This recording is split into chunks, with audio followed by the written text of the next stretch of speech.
Hey, paisanos, prepare yourselves as I talk about the Super Mario Bros. Super Show in this TV log right now.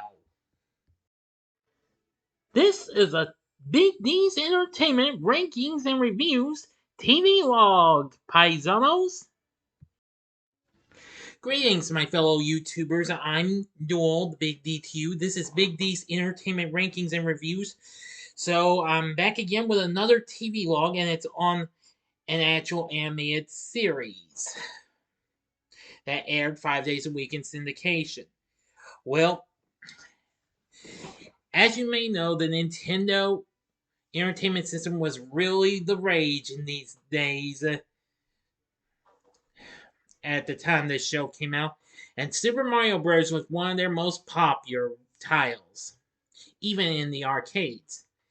Well, even after Mario made an appearance in the Donkey Kong cartoon series on Saturday Super K in 1983, he, along with his kid brother Luigi, got their own show in 1989 after the success of their first two games in the US. So now, without further ado, I bring to you the Super Mario Bros. Super Show. The Super Mario Bros. Super Show. It was a live-action animated series based on both the original Super Mario Bros. And Super Mario Bros. 2, aka Super Mario Bros. USA in Japan. The show originally premiered in syndication in September of 1989 and was produced by DiC along with Nintendo themselves. Anyway, now the series was based on both the original and the second games, as I mentioned, and the first of three television series to be based on the Mario video game series. The animation for this series was provided by Say Young Animation. Now, each episode here, there were 65 episodes produced and aired because this aired 5 days a week in syndication. Each episode consists of live action segment wraparounds before and after the cartoon, with WWF pre WWE Hall of Fame wrestler Captain Lou Albano as Mario and Danny Wills, who most people knew him best for playing Charlie the bartender on The Jeffersons, and recently, before this, he had appeared on numerous shows like Silver Spoons and Small Wonder, and several others. Alongside special guests, either as themselves or a character for the segments. The remainder of the program is dedicated to animated stories of the Super Mario Brothers, which aired Monday through Friday. Monday through Thursday, excuse me. Because the Friday episode of the series had an animated serial of Nintendo's other big hit game, The Legend of Zelda. Now, Albano and Wells provided the voices of the titular characters for the animated serials as well. Now, of course, the show revolves around Mario and Luigi, two Italian-American plumbers from Brooklyn. Now, the live-action segments were a satire of contemporary sitcoms, and they're set in Brooklyn and deal with the peculiarities of running a plumbing business in the late 1980s. The anime segments, of course, feature the brothers after they accidentally warp into the Mushroom Kingdom while fixing a bathtub drain. Each episode begins with Mario reciting an entry into his plumber's log, similar to Captain's log from Star Trek, then teaming up with Luigi to assist Princess Toadstool, which that's Princess Peach now to us, and Toad in preventing King Koopa from taking over the kingdom with a sinister plot, generally one parodying a book, movie, or historical event. Each episode's plot featured characters and situations based upon the first and second games, as well as including several sound effects and musical cues from the games as well. Despite being based on the games, some episodes featured inconsistencies between the serials and the video games. For example, in the animated series, Mario receives fire powers from a superstar, whereas the star gives him temporary invincibility in the game, with the fire flower granting pyrokinesis, which that happens for Monday through Thursday.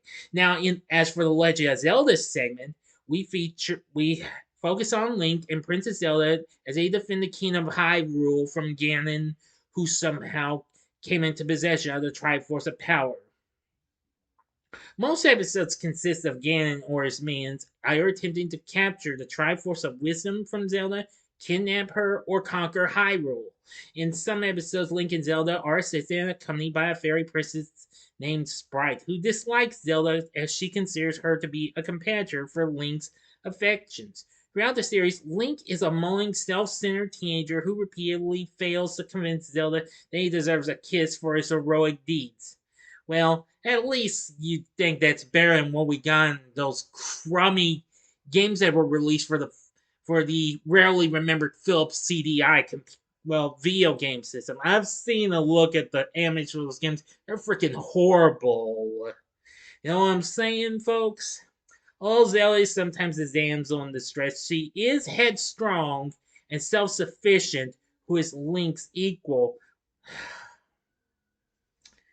Yeah, and Link frequently meets Zelda's angry remarks with his sarcastic catchphrase, "Well, excuse me, princess."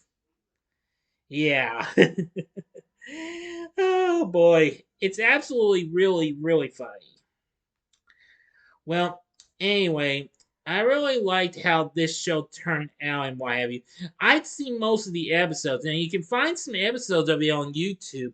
The show's also available on Tubi, and you can find the Legend of Zelda episodes as well. Unfortunately, you can't find them with the Super Mario Bros. Super Show intros segments between the Zelda tunes, unfortunately. You can see their previews with the Super Mario tunes, but that's it. After 65 episodes were produced and aired, the show ended in December of 1989 but continued on in reruns.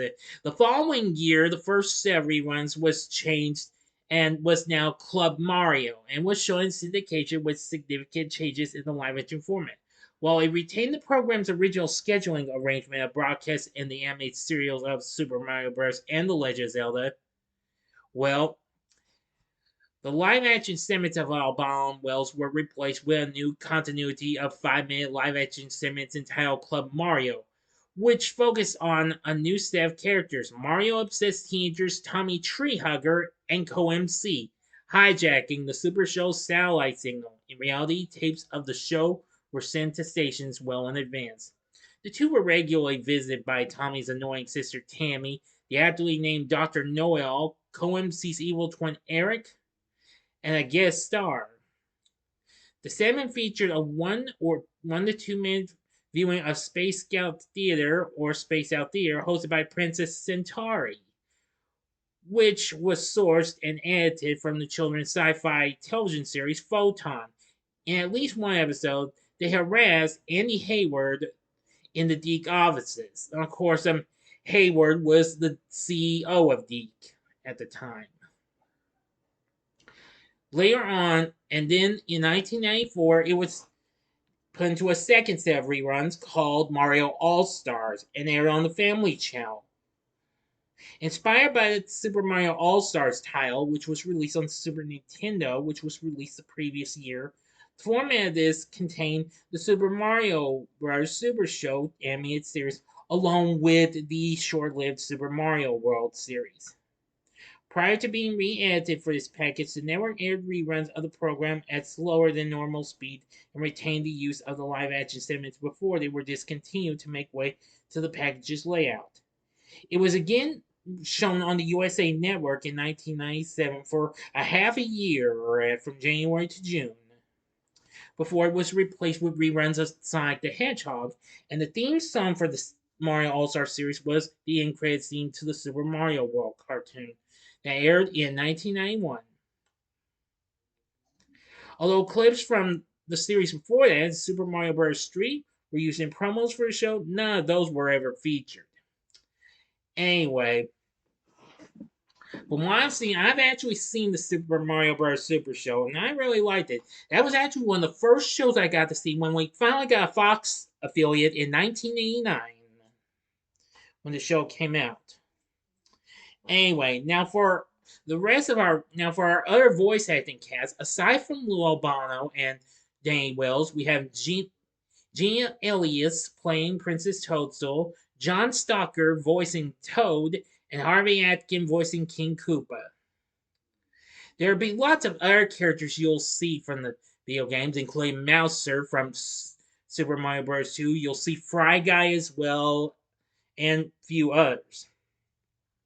Now, for the Legend of Zelda voice cast, we have Jonathan Potts voicing Link, Cindy Press as Zelda, Len Carlson as Ganon, Paulina Gillis as Sprite, plus others voices. Colin Fox as King Harkinian, Elizabeth Hanna as the Triforce of Wisdom, and Alan Stewart Coates as Triforce of Power.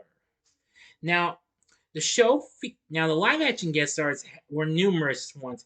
Amongst some of them include football star Lal Alzao, funny gal Kay Ballard, magician Harry Blackstone Jr., Brian Bonsall from Family Ties, which that happened to have been canceled that year. Let's see. There was also Donna Douglas from the Beverly Hillbillies, actually playing her own character, Ellie Mae. Let's see. And there was even Nicole Eggert who was still big on TV's Charles in Charge before becoming a Baywatch gal. Let's see. There was Ernie Hudson from Ghostbusters. There was basketball star Magic Johnson.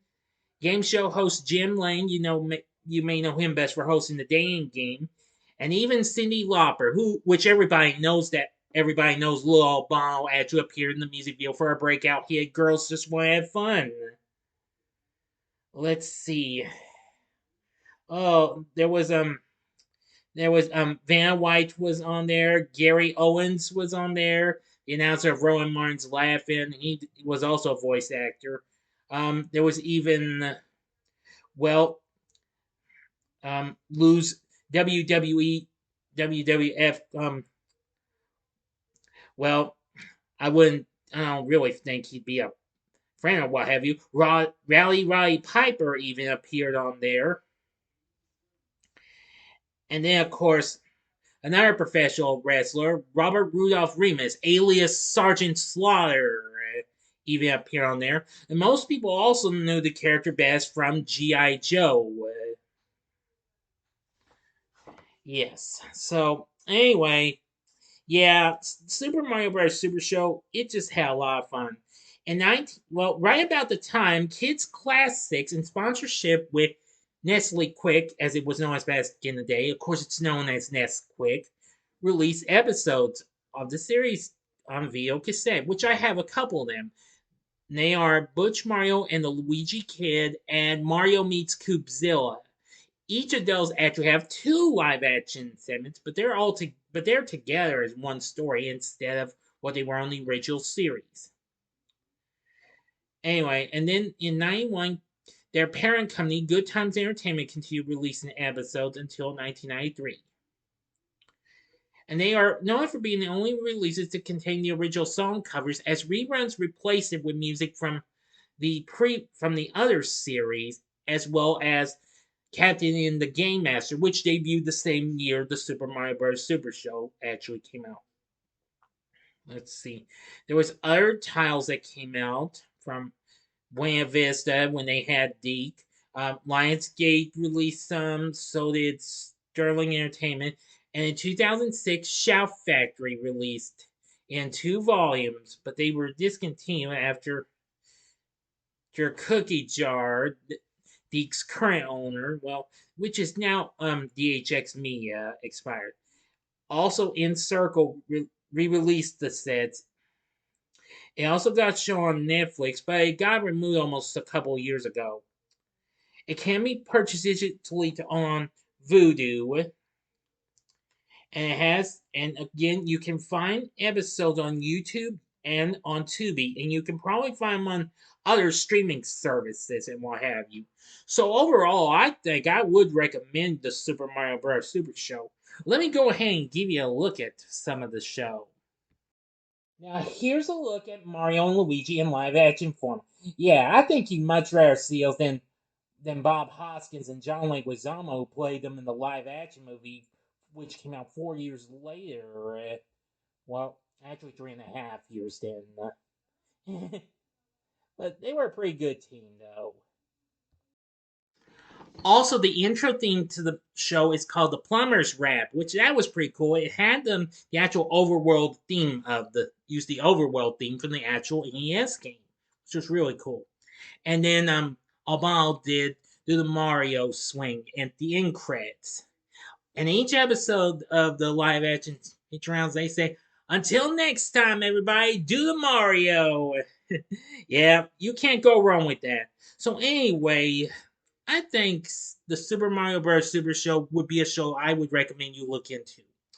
So, what did you think of the Super Mario Bros. Super Show? Let me know what you thought about in the comments section below.